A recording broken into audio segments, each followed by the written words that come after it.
भारतीय नागरिक सुरक्षा संहिता 2023 की धारा 430, जो अपील लंबित रहने तक सज्जा का निलंबन, अपीलार्थी की जमानत पर रिहाई, suspension of sentence pending appeal, release of appellant on bail से संबंधित है। धारा 430, अपील लंबित रहने तक सज्जा का निलंबन, अपीलार्थी की जमानत पर रिहाई। यह धारा एक बहुत ही महत्वपूर्ण प्रावधान है जो दोषी ठहराए गए व्यक्ति को अपील के लंबित रहने के दौरान सजा के निष्पादन को निलंबित करने और जमानत पर रिहा होने की अनुमति देता है। यह सुनिश्चित करता है कि जब तक किसी व्यक्ति की दोष सिद्धि को अपीलीय अदालत द्वारा अंतिम रूप से पुष्टि नहीं की जाती है, तब तक उसे अनावश्यक रूप से कैद न किया जाए, खासकर जब उसकी अपील की योग्यता पर विचार किया जा रहा हो। 1. अपीलीय न्यायालय की शक्ति, सजा का निलंबन और जमानत। 1.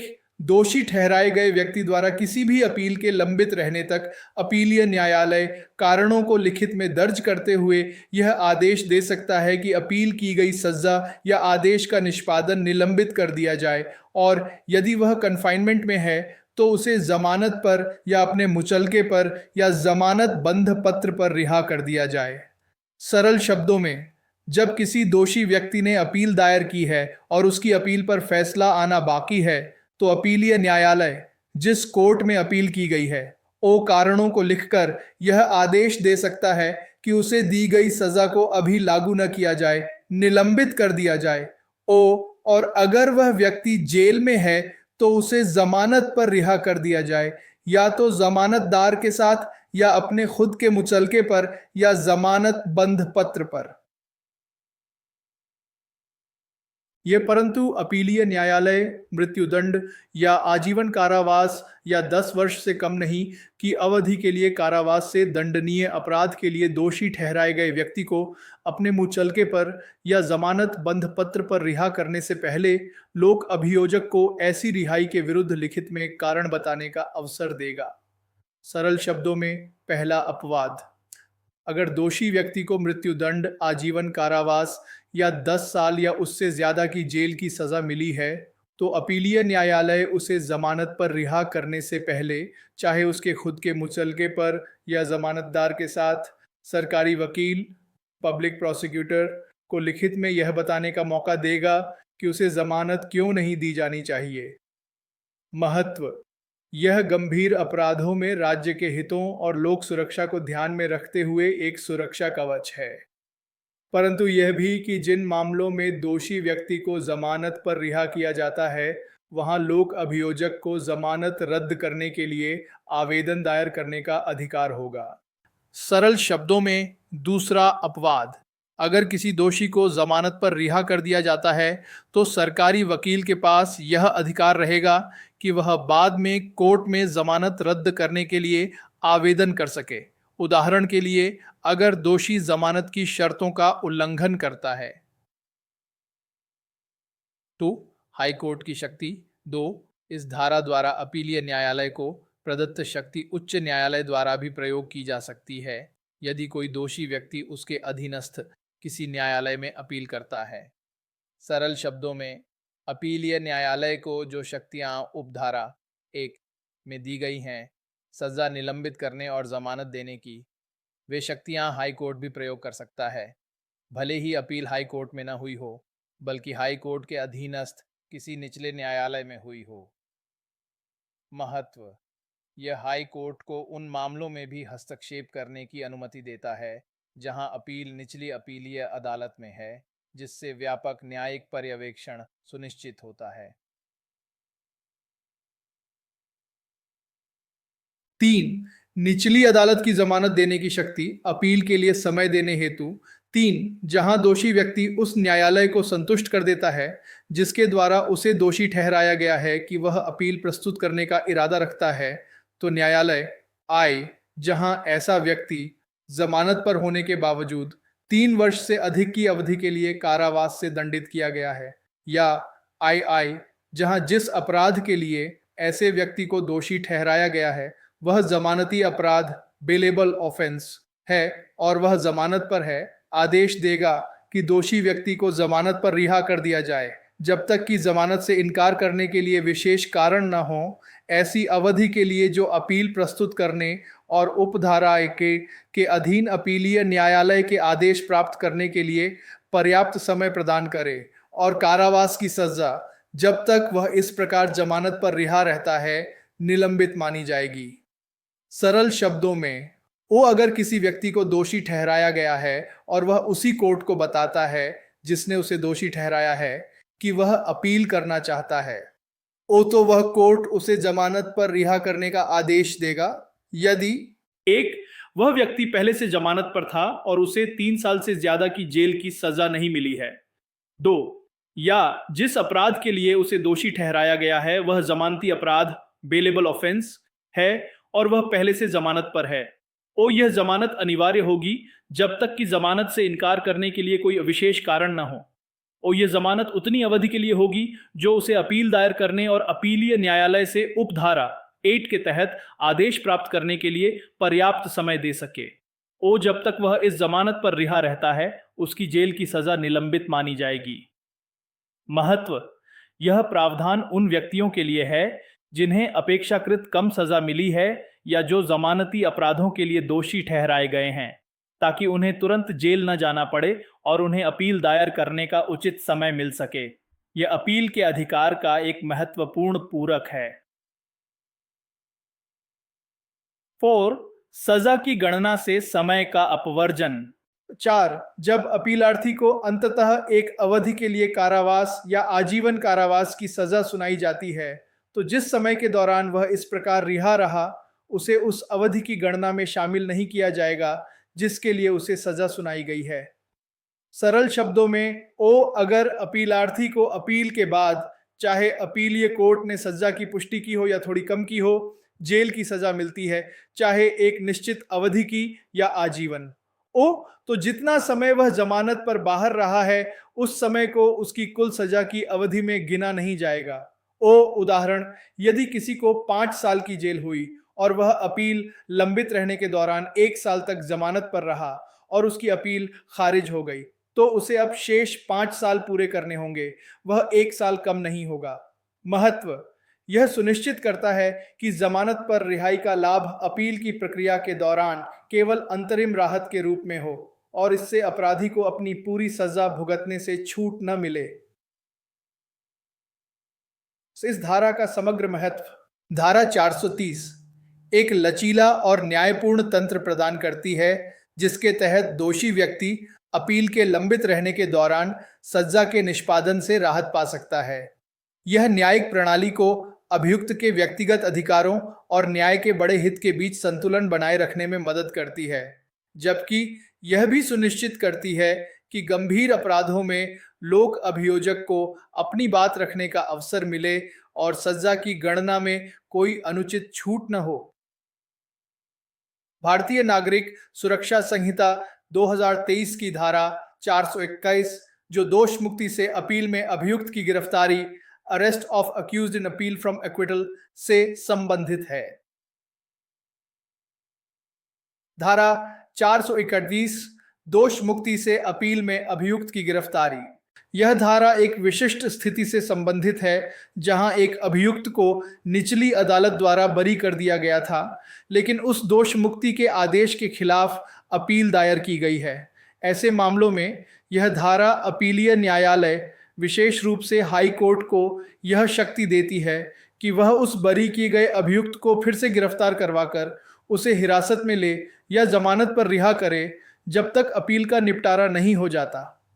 जब धारा 419 के अधीन कोई अपील प्रस्तुत की जाती है, यानी दोष मुक्ति के आदेश के खिलाफ अपील, तो उच्च न्यायालय हाई कोर्ट एक वारंट जारी कर सकता है जिसमें यह निर्देश दिया जाएगा कि अभियुक्त को गिरफ्तार किया जाए और उसे अपने समक्ष या किसी अधीनस्थ न्यायालय के समक्ष लाया जाए, और जिस न्यायालय के समक्ष उसे लाया जाता है वह उसे अपील के निपटारे तक जेल में डाल सकता है या उसे जमानत पर रिहा कर सकता है। सरल शब्दों में समझने के लिए इसे तोड़कर देखते हैं। स्थिति, एक अभियुक्त को निचली अदालत ने बरी कर दिया था, लेकिन अब धारा 419 के तहत जो दोष मुक्ति के खिलाफ अपील से संबंधित है, चाहे वह राज्य सरकार, केंद्र सरकार या शिकायतकर्ता द्वारा हो, उस दोष मुक्ति के आदेश के खिलाफ अपील दायर की गई है। ओ हाई कोर्ट की शक्ति। इस स्थिति में हाई कोर्ट के पास यह शक्ति है कि वह एक गिरफ्तारी वारंट जारी करे। ओ वारंट का निर्देश। इस वारंट में यह निर्देश होगा कि अभियुक्त को गिरफ्तार किया जाए, भले ही उसे पहले बरी कर दिया गया हो, और उसे हाई कोर्ट के सामने लाया जाए या किसी निचले न्यायालय सबऑर्डिनेट कोर्ट के सामने लाया जाए। ओ जिस न्यायालय के समक्ष लाया जाता है उसकी शक्ति। जिस भी न्यायालय, चाहे हाई कोर्ट खुद या कोई अधीनस्थ न्यायालय के सामने गिरफ्तार किए गए अभियुक्त को लाया जाता है, उसके पास दो विकल्प हैं। एक, उसे अपील का फैसला होने तक जेल भेज सकता है, commit him to prison pending the disposal of the appeal. 2, या उसे जमानत पर रिहा कर सकता है, एडमिट हिम टू बेल। महत्व और न्याय का संतुलन। यह धारा न्याय के संतुलन को बनाए रखने के लिए महत्वपूर्ण है। एक ओर अभियुक्त को बरी कर दिया गया है, लेकिन दूसरी ओर उस बरी के आदेश को ही चुनौती दी जा रही है। यदि अपील सफल होती है तो अभियुक्त को फिर से दोषी ठहराया जा सकता है। ऐसे में यह सुनिश्चित करना आवश्यक है कि अभियुक्त न्याय की पहुंच से भागे नहीं। ओ भगोड़ा रोकने के लिए यह प्रावधान अभियुक्त के अपील के दौरान फरार होने की संभावना को कम करता है, खासकर जब अपील किसी गंभीर अपराध से संबंधित हो। ओ अपीलीय प्रक्रिया की पवित्रता। यह सुनिश्चित करता है कि अपीलीय प्रक्रिया को गंभीरता से लिया जाए और अपीलीय न्यायालय के संभावित सकारात्मक फैसले को प्रभावी ढंग से लागू किया जा सके। ओ न्यायिक विवेक। यह न्यायालय को मामले की गंभीरता, अभियुक्त के इतिहास और भागने की संभावना जैसे कारकों के आधार पर अभियुक्त को हिरासत में रखने या जमानत पर रिहा करने का विवेक देता है। संक्षेप में धारा 431 यह प्रावधान करती है कि जब किसी अभियुक्त की दोष मुक्ति के खिलाफ धारा 419 के तहत अपील दायर की जाती है तो उच्च न्यायालय उस अभियुक्त को गिरफ्तार करने और उसे अपने या किसी अधीनस्थ न्यायालय के समक्ष पेश करने के लिए वारंट जारी कर सकता है। जिस न्यायालय के समक्ष उसे लाया जाता है वह उसे अपील के निपटारे तक जेल भेज सकता है या उसे जमानत पर रिहा कर सकता है। भारतीय नागरिक सुरक्षा संहिता 2023 की धारा 432 जो अपीलीय न्यायालय आगे साक्ष्य ले सकता है या उसे लेने का निर्देश दे सकता है, appellate court may take further evidence or directed to be taken से संबंधित है। धारा 432 अपीलीय न्यायालय आगे साक्ष्य ले सकता है या उसे लेने का निर्देश दे सकता है। यह धारा अपीलीय न्यायालय को एक महत्वपूर्ण शक्ति प्रदान करती है कि वह अपील की सुनवाई के दौरान यदि आवश्यक समझे तो अतिरिक्त साक्ष्य एडिशनल एविडेंस ले सके। यह सुनिश्चित करता है कि अपीलीय न्यायालय न्याय करने के लिए सभी प्रासंगिक तथ्यों पर विचार कर सके, भले ही वे निचली अदालत के रिकॉर्ड में न हों। 1. इस अध्याय के अधीन किसी भी अपील से निपटते समय अपीलीय न्यायालय यदि वह अतिरिक्त साक्ष्य को आवश्यक समझता है तो अपने कारणों को दर्ज करेगा और या तो ऐसे साक्ष्य को स्वयं ले सकता है या इसे किसी मजिस्ट्रेट द्वारा लेने का निर्देश दे सकता है, या जब अपीलीय न्यायालय उच्च न्यायालय हाई कोर्ट है तो इसे किसी सत्र न्यायालय कोर्ट ऑफ सेशन या मजिस्ट्रेट द्वारा लेने का निर्देश दे सकता है। सरल शब्दों में समझने के लिए इसे तोड़कर देखते हैं। वो कब लागू होता है? जब अपीलीय न्यायालय, सत्र न्यायालय या हाई कोर्ट किसी अपील पर विचार कर रहा हो। वो क्या आवश्यकता है?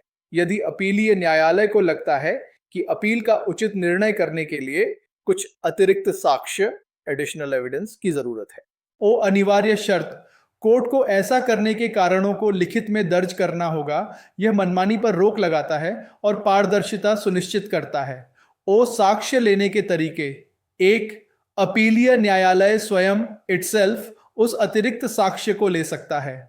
2. या वह किसी मजिस्ट्रेट को उस साक्ष्य को लेने का निर्देश दे सकता है। 3. विशेष रूप से यदि अपीलीय न्यायालय हाई कोर्ट है तो वह उस अतिरिक्त साक्ष्य को लेने का निर्देश किसी सत्र न्यायालय या किसी मजिस्ट्रेट को दे सकता है। महत्व, यह अपीलीय न्यायालय को केवल निचली अदालत के रिकॉर्ड तक सीमित न रहकर न्याय के व्यापक हित में तथ्यों की पूर्णता सुनिश्चित करने की अनुमति देता है। यह त्रुटियों को सुधारने या नए महत्वपूर्ण साक्ष्यों पर विचार करने का अवसर प्रदान करता है। बम और डी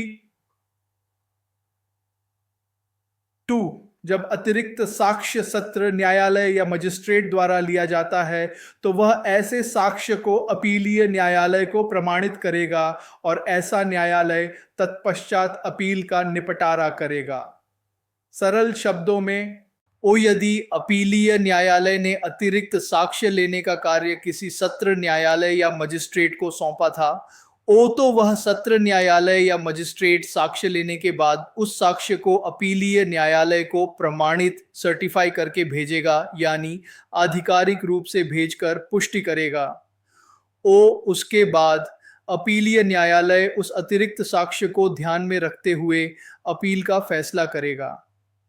महत्व, यह सुनिश्चित करता है कि अपीलीय न्यायालय को सभी आवश्यक साक्ष्य आधिकारिक रूप से प्राप्त हों ताकि वह उचित निर्णय ले सके। 3, अभियुक्त या उसके अधिवक्ता को अतिरिक्त साक्ष्य लेते समय उपस्थित रहने का अधिकार होगा। सरल शब्दों में, जब अतिरिक्त साक्ष्य लिया जा रहा हो, चाहे अपीलीय न्यायालय द्वारा या उसके निर्देश पर किसी अन्य न्यायालय द्वारा, तो अभियुक्त या उसका वकील वहां मौजूद रहने का हकदार होगा। महत्व, यह प्राकृतिक न्याय के सिद्धांतों को सुनिश्चित करता है कि अभियुक्त को उसके खिलाफ या उसके पक्ष में लिए जा रहे सभी साक्ष्यों की जानकारी हो और उसे उन पर प्रतिक्रिया देने का अवसर मिले। यह निष्पक्ष सुनवाई का एक अनिवार्य तत्व है। और इस धारा के अधीन साक्ष्य लेना अध्याय XHV के प्रावधानों के अधीन होगा, मानो वह एक जांच हो। सरल शब्दों में, इस धारा के तहत जब भी कोई अतिरिक्त साक्ष्य लिया जाएगा, तो उस साक्ष्य को लेने की प्रक्रिया भारतीय नागरिक सुरक्षा संहिता के अध्याय XHV 25 में दिए गए नियमों के अनुसार होगी। यह अध्याय आमतौर पर जांच और मुकदमे में साक्ष्य लेने की प्रक्रिया से संबंधित होता है। इसे ऐसे माना जाएगा जैसे कि वह कोई जांच इंक्वायरी हो, जिसका अर्थ है कि साक्ष्य लेने के सभी कानूनी नियम जैसे गवाहों से पूछताछ, जिरह आदि लागू होंगे।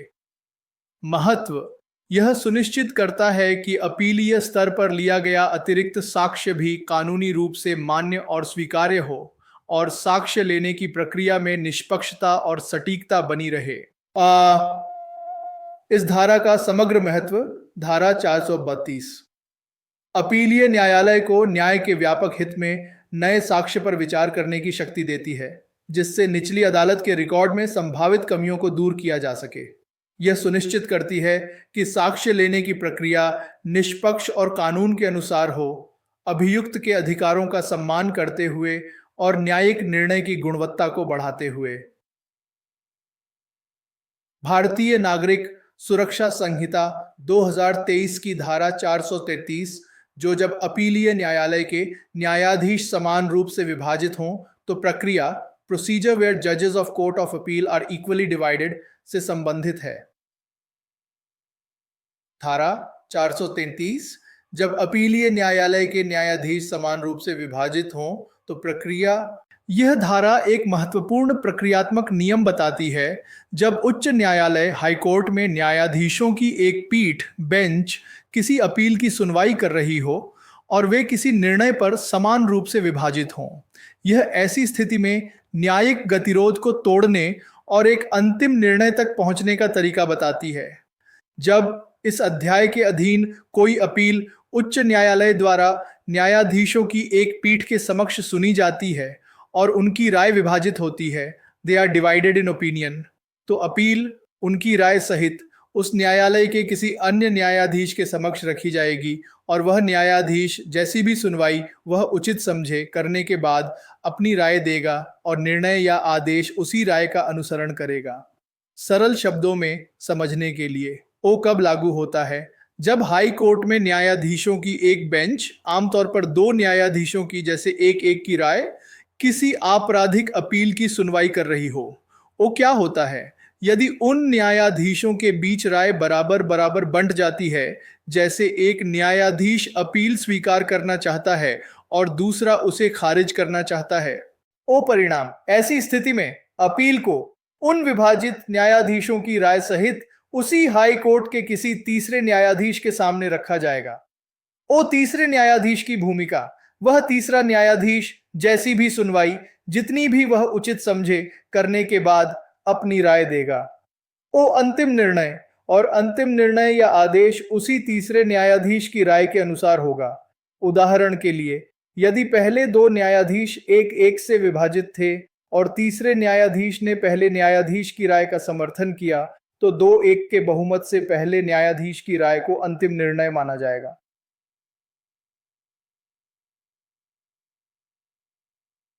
परंतु यदि बेंच का गठन करने वाले न्यायाधीशों में से एक, या जहां अपील इस धारा के अधीन किसी अन्य न्यायाधीश के समक्ष रखी जाती है, वह न्यायाधीश ऐसा चाहता है, तो अपील को न्यायाधीशों की एक बड़ी बेंच द्वारा फिर से सुना जाएगा और तय किया जाएगा। सरल शब्दों में यह परंतु खंड अपवाद बताता है। यह एक सुरक्षा वाल्व है। यदि न्यायाधीशों को लगता है कि मामला इतना महत्वपूर्ण या जटिल है कि इसे केवल एक तीसरे न्यायाधीश के बजाय एक बड़े बेंच द्वारा सुना जाना चाहिए। यदि विभाजित बेंच के किसी एक न्यायाधीश को, जो मूल रूप से सुनवाई कर रहा था, ऐसा लगता है। या यदि वह तीसरा न्यायाधीश जिसके सामने मामला रखा गया है, ऐसा चाहता है। तो अपील को न्यायाधीशों की एक बड़ी बेंच, लार्जर बेंच, जैसे 3 के बजाय 5 न्यायाधीशों की बेंच द्वारा फिर से सुना जाएगा और तय किया जाएगा। महत्व: यह जटिल और महत्वपूर्ण कानूनी मुद्दों पर व्यापक विचार विमर्श और अधिक प्रामाणिक न्यायिक निर्णय सुनिश्चित करने में मदद करता है। इस धारा का समग्र महत्व: धारा 433 आपराधिक अपीलों में न्यायिक गतिरोध को हल करने के लिए एक स्पष्ट और स्थापित प्रक्रिया प्रदान करती है।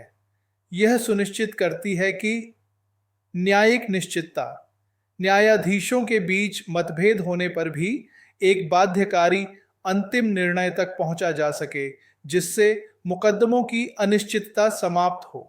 लचीलापन: यह न्यायिक प्रणाली को जटिल मामलों से निपटने में लचीलापन प्रदान करती है, जहां व्यक्तिगत न्यायाधीशों के बजाय एक बड़ी बेंच की सामूहिक बुद्धि की आवश्यकता हो सकती है। उच्चतम न्यायिक मानक: यह सुनिश्चित करती है कि महत्वपूर्ण मामलों में न्याय के उच्चतम मानकों को बनाए रखा जाए। अपीलीय प्रक्रिया की दक्षता: यह एक स्पष्ट तंत्र प्रदान करके अपीलीय प्रक्रिया को सुचारू बनाती है। संक्षेप में, धारा 433 यह प्रावधान करती है कि जब हाई कोर्ट में एक अपील पर न्यायाधीशों की बेंच में राय बराबर विभाजित होती है, तो मामला उसी कोर्ट के किसी तीसरे न्यायाधीश के सामने रखा जाएगा और उसका निर्णय उसी तीसरे न्यायाधीश की राय के अनुसार होगा। हालांकि यदि मूल बेंच के किसी न्यायाधीश या उस तीसरे न्यायाधीश को ऐसा लगता है, तो अपील को न्यायाधीशों की एक बड़ी बेंच द्वारा फिर से सुना और तय किया जाएगा।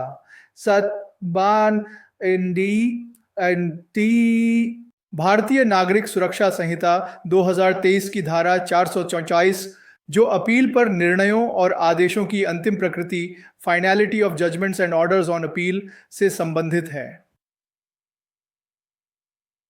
धारा 434 अपील पर निर्णयों और आदेशों की अंतिम प्रकृति। यह धारा अपीलीय न्यायालयों द्वारा दिए गए निर्णयों और आदेशों की अंतिम प्रकृति, फाइनलिटी, को स्थापित करती है। इसका मतलब है कि एक बार अपीलीय न्यायालय द्वारा किसी अपील पर फैसला सुनाए जाने के बाद वह निर्णय आमतौर पर अंतिम होता है और उसे आगे चुनौती नहीं दी जा सकती, सिवाय कुछ विशिष्ट अपवादों के। यह न्यायिक प्रक्रिया में निश्चितता और स्थिरता लाता है। अपीलीय न्यायालय द्वारा अपील पर पारित निर्णय और आदेश अंतिम होंगे, सिवाय धारा 418, धारा 419, धारा 425 की उपधारा 4 या अध्याय 24 में उपबंधित मामलों के। सरल शब्दों में समझने के लिए, मुख्य नियम: जब कोई अपीलीय न्यायालय किसी अपील पर फैसला सुना देता है, तो वह फैसला अंतिम होता है। इसका मतलब है कि उस फैसले को उसी मामले में उसी अपीलीय स्तर पर फिर से नहीं खोला जा सकता। अपवाद जब अंतिम नहीं होता। यह नियम इन धाराओं में बताए गए मामलों पर लागू नहीं होगा। धारा 418, यह राज्य सरकार द्वारा सज्जा की अपर्याप्तता के खिलाफ अपील से संबंधित है।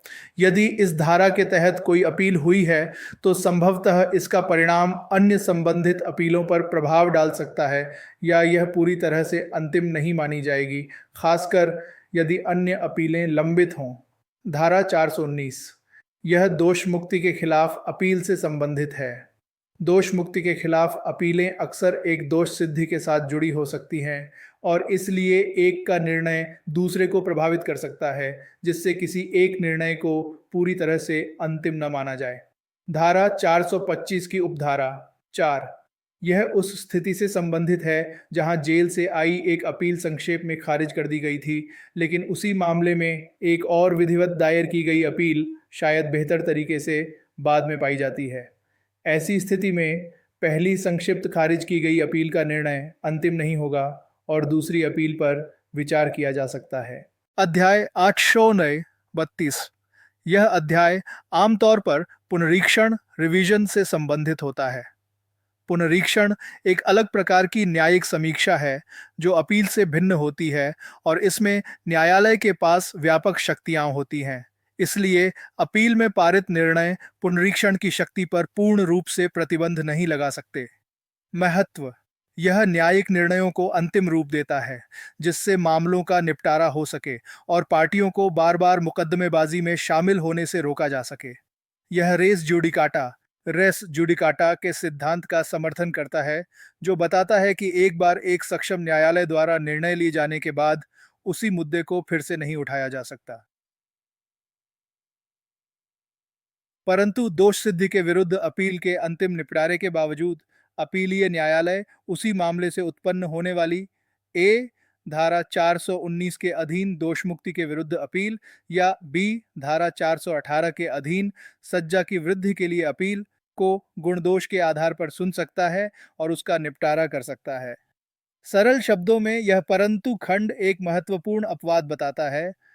भले ही किसी दोषी व्यक्ति द्वारा दायर की गई दोष सिद्धि के खिलाफ अपील का अंतिम फैसला आ गया हो, final disposal of an appeal against conviction, फिर भी अपीलीय न्यायालय उसी मामले सेम केस से उत्पन्न होने वाली इन अपीलों को गुणदोष के आधार पर ऑन द मेरिट्स सुन सकता है और उनका निपटारा कर सकता है। धारा 419 के तहत दोष मुक्ति के खिलाफ अपील, उदाहरण के लिए यदि एक ही मुकदमे में एक अभियुक्त दोषी ठहराया गया और दूसरा बरी कर दिया गया और दोषी ने अपील की जो खारिज हो गई, बाद में सरकार ने बरी किए गए व्यक्ति के खिलाफ अपील की, तो इस अपवाद के तहत उस दूसरी अपील को सुना जा सकता है भले ही पहली अपील अंतिम हो चुकी हो।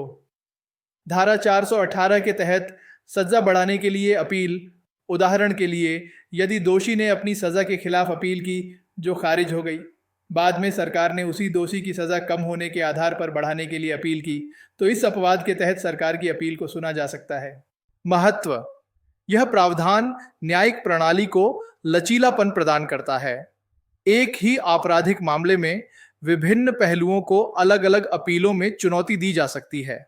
यह सुनिश्चित करता है कि न्याय के व्यापक हित में संबंधित अपीलें, विशेषकर जहां सरकार या शिकायतकर्ता द्वारा न्याय की मांग की जा रही हो, सुनी जा सके, भले ही अभियुक्त की अपील पर पहले ही निर्णय आ चुका हो। यह आपराधिक न्याय प्रणाली में पूर्ण न्याय के सिद्धांत का समर्थन करता है। इस धारा का समग्र महत्व धारा 434 अपीलीय निर्णयों की अंतिम प्रकृति को स्थापित करती है, जो न्यायिक स्थिरता और दक्षता के लिए महत्वपूर्ण है। साथ ही यह कुछ महत्वपूर्ण अपवाद भी प्रदान करती है, विशेष रूप से उन मामलों में जहां दोष मुक्ति को चुनौती दी जा रही हो या सजा की अपर्याप्तता को उठाया जा रहा हो या जहां प्रक्रियात्मक त्रुटियों के कारण किसी अपील पर उचित विचार नहीं हुआ हो।